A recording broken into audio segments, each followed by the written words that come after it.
What is love to me? I've never felt it. That's why I'm here. I've always been very romantic. I think it's just in my DNA. I need a confident woman that can accept my lifestyle. I'm ready for it.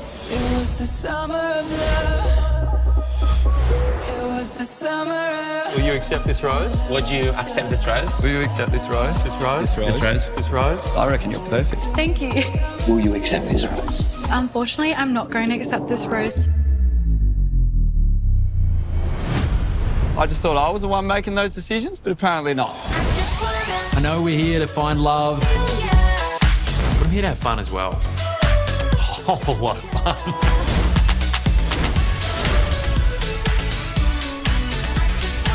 What? 3 bachelors, 3 engagement rings. When I have my eyes on the prize, no one's gonna get in my way. Oh my god. They kissed. Did they? He's a player. Oh, he's an absolute player. Felix, there's something I'd like to say to you.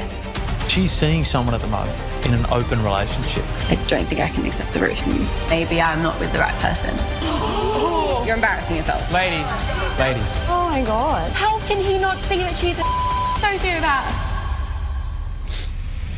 Can't believe I'm crying. What the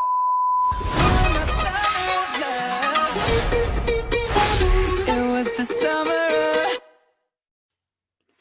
So, I mean, wow. It is drama, straight out of the gate. If you have watched, and 10 have been dropping heaps of promos for The Bachelor's Australia, there's just so much going on. First of all, meet Felix and Jed and Thomas. They are our bachelors. And goodness gracious me, as you would have seen from that promo or any of the other promos, there's a lot going on.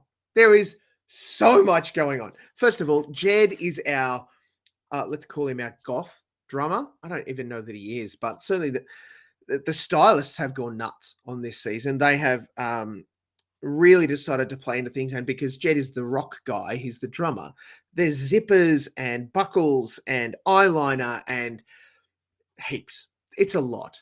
But Jed seems pretty cool. And you probably picked up in that promo, Jed offers a lady a rose and she rejects it. Now, some context here. This is not really a spoiler, so you'll just have to deal with it. As a part of picking the women that come into the bachelor house, the bachelor mansion, this time our 3 bachelors have been set up with a number of blind dates, given 10 roses and told to go and find your ladies. I mean, great. An excellent way to get women who want to participate into the process, I guess. Jed, that's his first date. That's the first blind date that he has with that lovely woman sitting in the wherever the hell they were.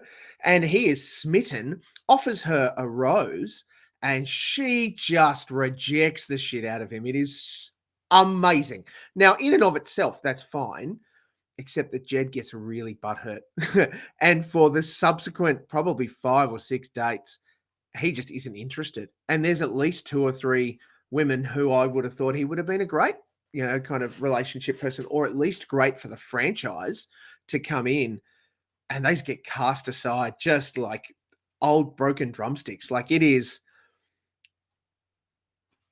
I'm going to pause right now and tell you that I have not had a great relationship with the Bachelor franchise over its life. And this is season 10 of The Bachelor, the original.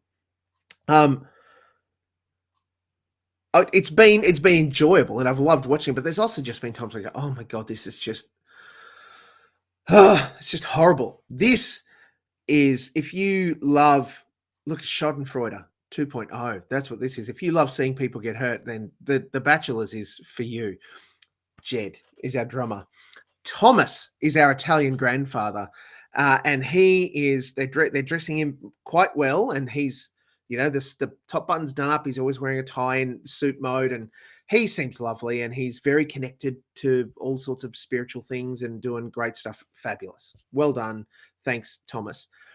Probably the most boring of the 3. Felix is a player, and it is absolutely obvious from minute 1 that Felix is there to just if I can use this phrase, sow his royal oats. He is ready to get it and put it wherever he can and get whatever he can out of this experience. And it's amazing. And this is only after a couple of episodes I've gleaned this, and there is so much more of The Bachelor to come. Like I said, it's season 10 of the Bachelor version for us in the Australian iteration. And I love that they started the first episode with just a jump back to 2013, the very first season, with Osher looking just as dapper as ever, but a whole list of ladies that we saw pop up across the Bachelor franchise subsequently. And of course, our very first Bachelor, Tim, and women and those, but just so many people, faces that are now so familiar to us. We don't linger long, but it's there and it's great to see it. Osher sells in the promo 3 bachelors, 3 engagement rings. And I don't know if you've caught up in another promo, 2 proposals. So I don't know if that means that one of them doesn't find the one that they want to marry. They just want to hook up, or who even knows, mate? This is the rule book has been rewritten and then thrown out the window because there's just so much happening with all of this. I'm not even sure that you'll be able to keep up. I wasn't overly enamored by Osher's bullshit in one of them, where he basically walks in and is talking to the 3 bachelors and says to them, look, you have to trust me on my track record. Mate, politely, you're the host of the show. You turn up, they put you in great clothes, you walk out and you talk quietly, and then you walk away. That's it. You are not responsible for any of the love stuff at all. So I don't know who told you to say that. If you just thought, I'm going to go rogue here, Osher, mate, I love you, and you are not Cupid. Not at all.